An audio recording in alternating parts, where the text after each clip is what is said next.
This is Brooke, and you're listening to the Vintage Gardener New Jersey podcast, which is where I give you tips and tricks in gardening, particularly if you're like me and you garden in southern New Jersey, which is Zone 7A. So I apologize that I have not been on here for a while. I have been busy gardening. If you guys are following me on YouTube, my YouTube channel is the Vintage Gardener NJ. You have been seeing all the projects that I've been working on. I have been planting the parterre garden, and I have gotten a lot of it done. I have more. I mean, I just do. But I got to be honest with you guys, I'm running out of steam because I have been doing gardening or just gardening stuff since September of last year. I really haven't had a break. So I am kind of looking forward to the fall when I could finally, stop working out in the garden. But I know that all the hard work I am doing now will pay off for next year. So on today's episode, I'm going to be doing a mid-season review. So I'm going to be talking to you about my winter sowing results and all that other stuff, telling you what I'm going to change in the process for next year. And that way, if you guys are considering doing the winter sowing method, you guys will you'll get that leg up for next year.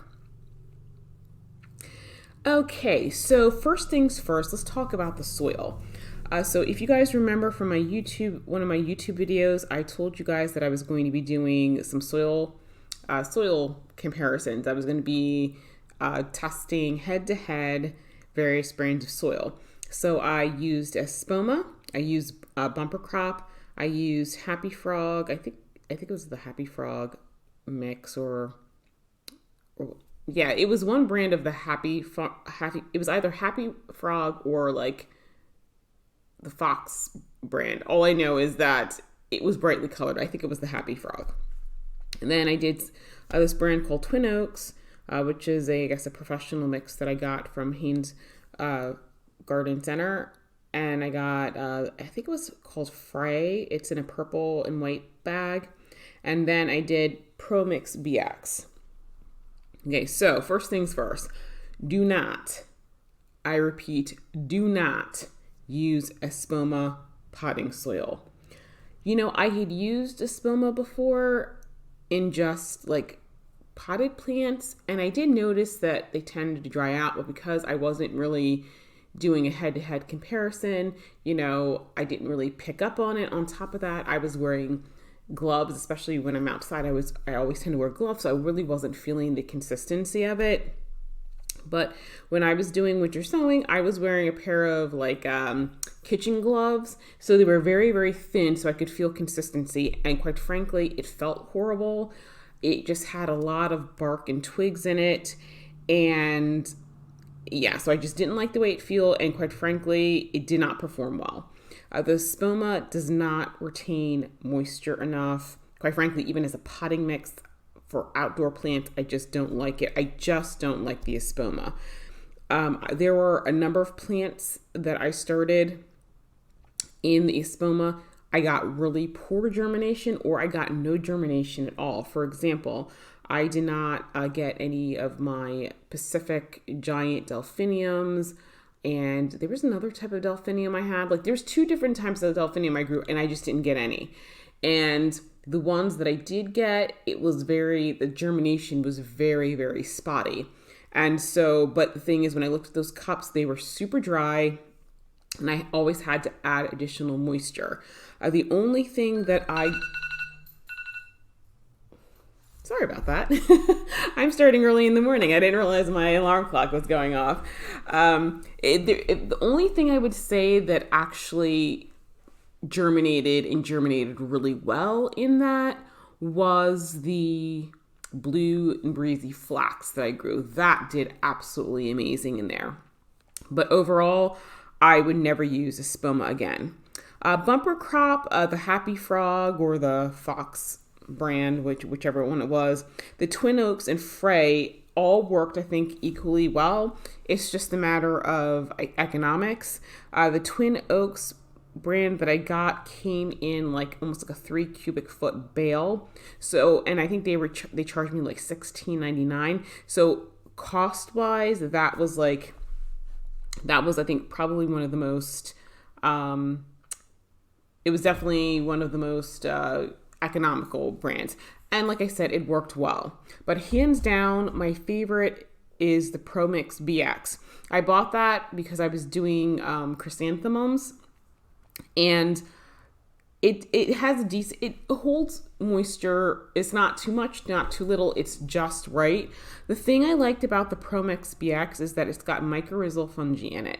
And so it really does root development well. And so I did start some seeds in there. Like for example, I did some lupine, which actually got to go start some more. I also did zinnias and everything. And within a few short weeks, like when I actually pulled those things out of the containers to plant them, and quite frankly, I don't even think those seedlings had been in there a month. Number one, they grew like crazy. And the reason they grew like crazy is because they had hardcore root development. Like, I'm growing these in solo cups. So it has a really, that had a deep, soil well in it. And the roots had gotten to the bottom. And it wasn't just like thing I noticed about the other soils is that the root would kind of go all the way to the bottom and then start kind of spiraling, and it wouldn't really fill in the center. But with the that mycorrhizal fungi, I mean, it was just roots from like top to bottom.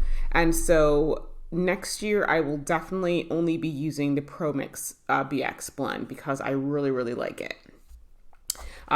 Pro Mix also has like container, like have potting soil and that sort of thing. I'm using that in the garden, and I used it for my Daphne. Absolutely wonderful. So I definitely recommend the Pro Mix blend of soil. So now let's go on to containers. So as you guys know, the big thing this year was the Solo Cup Terrarium. It was kind of interesting because I noticed a couple people on Instagram tried it. If you guys are trying it, I do have a hashtag. It is hashtag Solo Cup Terrarium. Please hashtag what you guys are doing so I can see what you guys are doing. And it's a lot of fun. It was, I think, first off, it was just so easy to do. It's not like the milk jugs where you got to cut them, tape them. I mean, you basically were filling the cup, you drilled a hole in the bottom of the cup. You filled it with soil, you popped that milkshake lid on, and you were done. It was really, really easy. And you can do a lot because as you guys saw, I did over 2,000. So did I like it? Absolutely. I liked it. Like I said, I think in combination with that plus the Pro Mix BX, I think next year I'll have even better results than I did this year. Is there anything I would change? Yes, there is one thing I would change. For plants that have tap roots, like for example, the sweet pea and the poppies, I'm actually going to use the 5-inch deep plug trays that I got from when I got ordered 200 germander. I also did go online and see a greenhouse store where I can get some more. Actually, probably the sunflower would do well with that as too. I think the poppies and, like I said, sweet pea and sunflower, because they have tap roots, they really don't, I don't want to disturb the roots. And in some cases, I think I did a little bit, but I got to be honest, they did recover pretty well. But I think the sweet pea and poppies, I think they're just going to be a lot happier if I do them in the root plug trays. So I'm going to try that next year and we'll see how it goes. But like I said, I think in combination with the containers plus that soil, I think I'm going to get much better results next year. So let's talk about germination. So actually, before I get to germination, with respect to those plug trays, I'm either going to get like some PVC pipe and create like a hoop over it to kind of create that greenhouse effect a little bit, or I may just get some plastic containers and drill holes in them and basically turn it upside down on top of those trays to kind of once again give it that greenhouse effect. I'll be playing around with it. I may, lumber's really expensive right now, but I may make a separate raised bed that's got nothing in it except for, the sweet pea and that sort of thing. And that way I can just build a hoop right over that. So that's probably what I'm going to do. But let's get back to germination. So Overall, I would say that I had a really good germination rate. So things that did not germinate at all. The lilac pom-pom poppy. I didn't get a single seedling. Last year I thought I had gotten some seedlings, but with my greenhouse flipping over and the tags flying off, I wasn't really sure what was in which tray. But I do remember that when I grew poppies last year, I do remember that there was one that didn't germinate at all. So it may have been the lilac pom-pom poppy. I don't know if I just got a bad batch of seeds because, I've gone on Instagram, other people have had no problems, so maybe I just got a bad batch of seeds, and sometimes that happens. The Munstead lavender, I think I got a couple and I lost them for other reasons, but those, I did get germination. It was very, very low. Germinating lavender is very difficult. And so I'm still working on the process. Like I said, I had much better germination rates with the winter sowing than I did trying them, in the traditional way. But once again, I lost a lot. So I'm going to have to work on the process. I know with lavender, because it tends to be like a little bit more dryness, I think I may have to modify that and do like kind of like a winter sowing modification where I do that one in the hoop house so it gets the cold, and although it will be getting, I can control the moisture better, if that makes sense. I think that will work a lot better. Germander. If you guys remember, I did like 600 cups of germander, and I gotta be honest with you, I think like only 28 cups germinated. I put 3 to 4 seeds in each cup because per the instructions, it takes, I think it's like 3 to 4, seeds per plant. It has like a 25% germination rate. I decided to winter sow that because I noticed on I think it was the Montana or Missouri botanical, or like their Master Gardener program, they recommended it, and obviously they're in a much colder zone than I am, so I thought it would work, and it just didn't. It has a really, really long germination rate, and I think it like needs consistent, like 35 days straight of consistent, 65 to 85 degree temperatures. And we just did not have that here. Our weather was all over the place. And so I'm pretty sure the weather is the reason that it did not germinate. So next year, I got a lot of germander. I was able to purchase a lot at a really reasonable cost. I may have to replace some because I don't know how hardy they're going to be with our winters. So I'm probably going to, probably seed. I think I'm going to try to seed like 50 just to have extras just in case something I have to pop out next year. What I think I'll do differently, I'll try a little bit of an experiment. So some of them I may wait later to do, like maybe March or April, and I'll do them in my hoop house. And so because it's definitely a lot warmer in there, especially in March, and it may give them the consistent temperatures that they need. The other thing is that I did get seed mats, and so I think with the seed mats, if I start them inside, I'll definitely get them to germinate better. I got a tip from Barbara from the Stonebridge Garden Peddlers, and she said that she had to do them on heat mats, and she just said that they took a really, really long time to germinate. As a matter of fact, she thought she had failed and tossed the mix out, and then found some seedlings on, I don't know if it was in her compost pile or something. So yeah, so that was really demoralizing, I gotta be honest with you.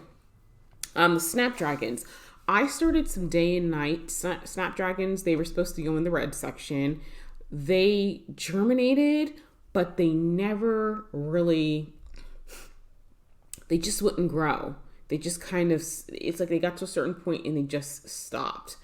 I'm not really sure what was going on with them. One thing I do know is that I did start some snapdragons later, like in March, and I did them in the hoop house. And although it did take them a little while to germinate, they were fine. That was the Chantilly as well as the Madame Bronze snapdragons that I started.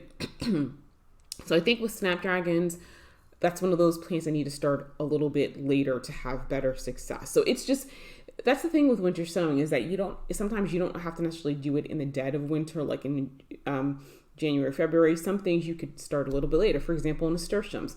I started nasturtiums. I did them what you would consider winter sowing because we were still getting freezing temperatures at night. But I started them in March, and I started them in my hoop house, and they were fine. As a matter of fact, I've planted them out. They did wonderful. Let's see, sweet pea. Some of the hot, let me try to think. I'm trying to think which ones I got. My navy did sprout. Unfortunately, because of how much I took on this year, I didn't get them in the ground, but they did bloom in their cups. Let's see, the salmon cream mammoth ones I got from Fairy Moore's. Those did sprout. The high scent ones sprouted like really well. I'm trying to think. There's another one. I think the perennial sweet pea and also the Old Spice mix. Those were the ones that did the best. A lot of the ones I got from Swallowtail seeds did not germinate. I did grow those the year before, but once again, I started it a little bit later. I started it in my hoop house last year, and they did well. So that's one of the types that I think you can do, but I need to do it a little bit later. So one of the things I'm going to be doing is like a list of plants that I need to start in, various months. So like January, February, those can be the cold ones, really cold ones. March and April will be the ones that need a little bit more warmth, and I think we'll do a lot better than that. And so I think, yeah, so that was all for the ones that didn't germinate. Oh, sunflowers. Yes, the sunflowers. Wow. I was really surprised. I started those in January, and I've had volunteer sunflowers, and they didn't come up until April. And so this year I was really flabbergasted to see that the sunflower were sprouting when the snow and ice started melting in March. And I was like, oh my gosh, they're going to die. They're going to die. And, they handled those 20-degree nights very well. I was really surprised. I went to Flags Garden Center, I think it was probably at the end of March, April, and I was talking to the owner and explaining to him that I had winter sowed sunflower, and he was like, no, like sunflower is tender. Are you sure it's sunflower? And I'm looking at it, I'm like, yeah, I obviously I know a sunflower when I see one. And not to mention, I had the little, kernels, so I knew it was sunflower. And he was like, but it needs much, warmer temperature. So that warmth could be one thing, but I don't even know if I did a video. You know what? I don't think I did a video or showed you guys the presentation I did for the Herb Society, but there's different types of seed dormancy that seeds have, and sometimes the dormancy can be temperature related, but then it also can be due to the shell. And I know for a lot of seeds, if you crack that shell or get that shell open, that triggers something for the plant to tell it to grow. So that's why, for example, with like sweet peas and nasturtiums and other things, that's why they'll tell you to soak them or nick the seed coat, because that's what jumpstarts the germination process. So I think with the sunflower, because of the amount of moisture that we had, I think it caused the seed coat to crack very early. So I did some research on it with the sunflowers, and apparently its ability to handle freezing temperature depends upon where it is in its life cycle. So yes, like the sunflowers that I've planted now, that are 6 feet tall, yes, if we got a frost, it would absolutely kill them. But apparently when they're really young, they can actually handle freezing temperatures. And as long as the temperature doesn't go under 25, they're okay. So, which I think we did get some nights, I think, with 21, but they were all huddled together. And so I don't know if that, kept it a little bit warmer. And the other thing is, because that dome creates a greenhouse effect, soil itself does trap heat. So I don't know if, the other thing was that because the temperature inside the little cups did get, significantly warm during the day, because I did stick my finger in and it was noticeably warmer inside the cup. I don't know if like when that ground got really warm because a combination of the greenhouse effect, plus on top of that I had it sitting on black asphalt and that also heats up. I don't know if just the soil itself was staying warmer overnight, and that's why they were fine. But the sunflower I was surprised, but you know what, they're blooming now, and so yeah, it was the weirdest thing ever.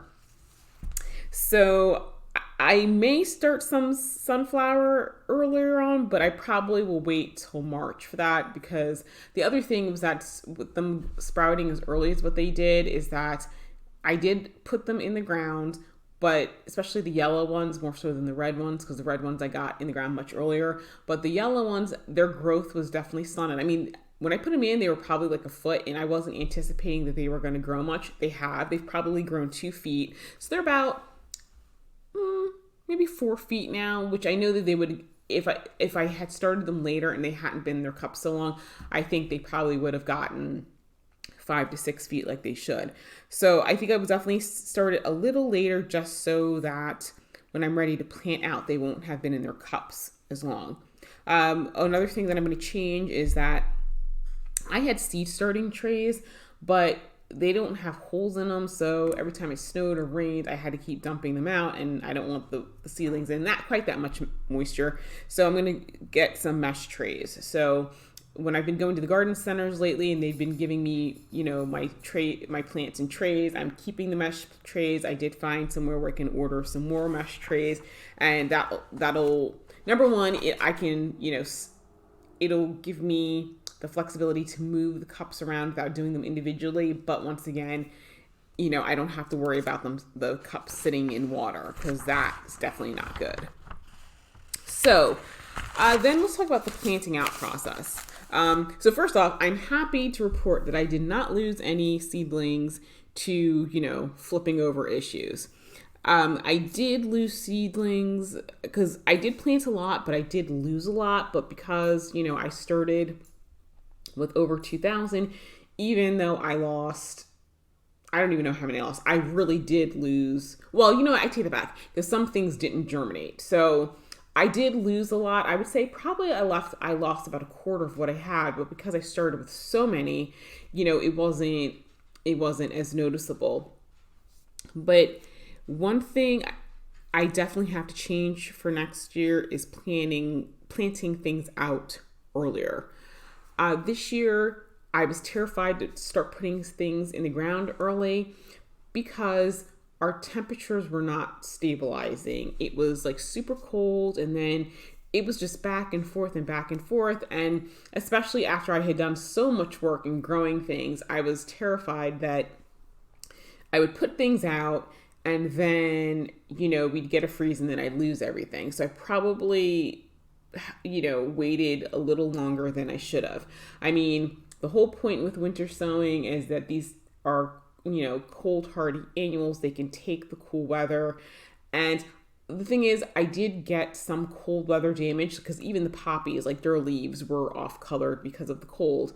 But I think I have a way to rectify that.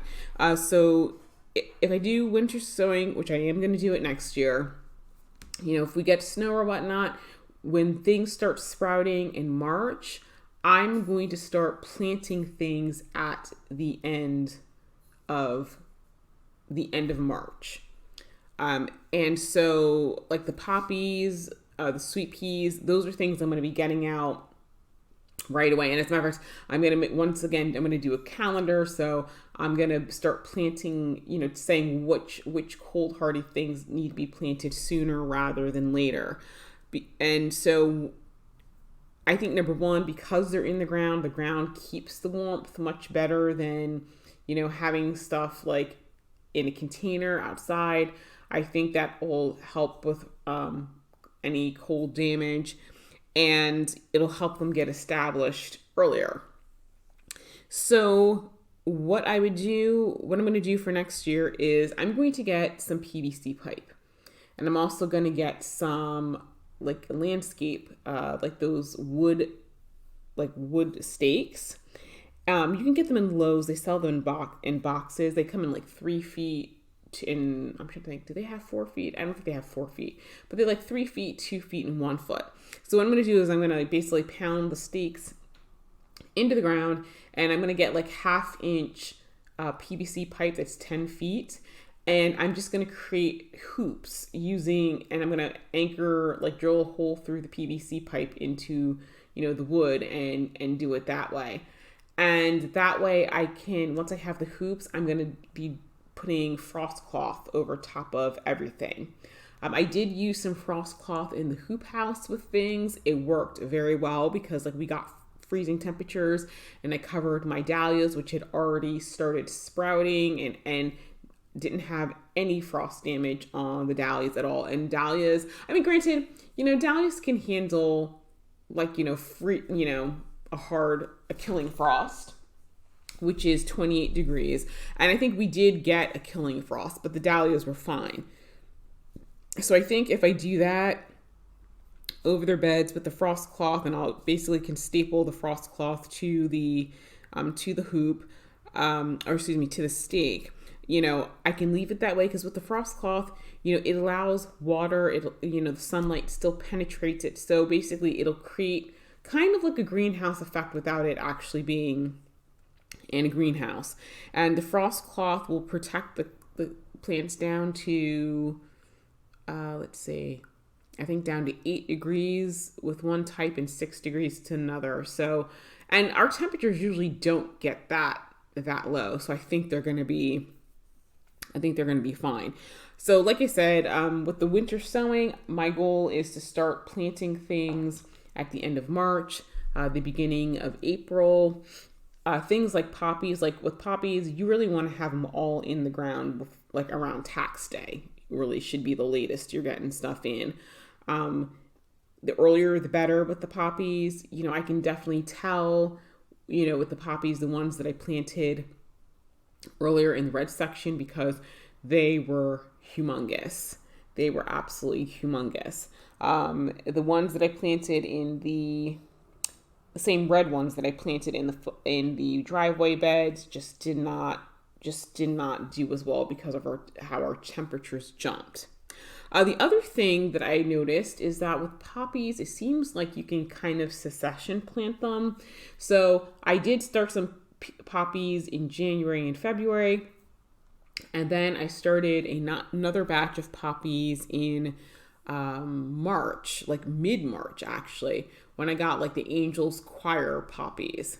I tried starting some American Legion. Those did not do well later. So I think the American Legions I'll have to start earlier. But the Angels Choir poppies did very well. I put them out a little later. They're blooming. They definitely bloomed after the red section.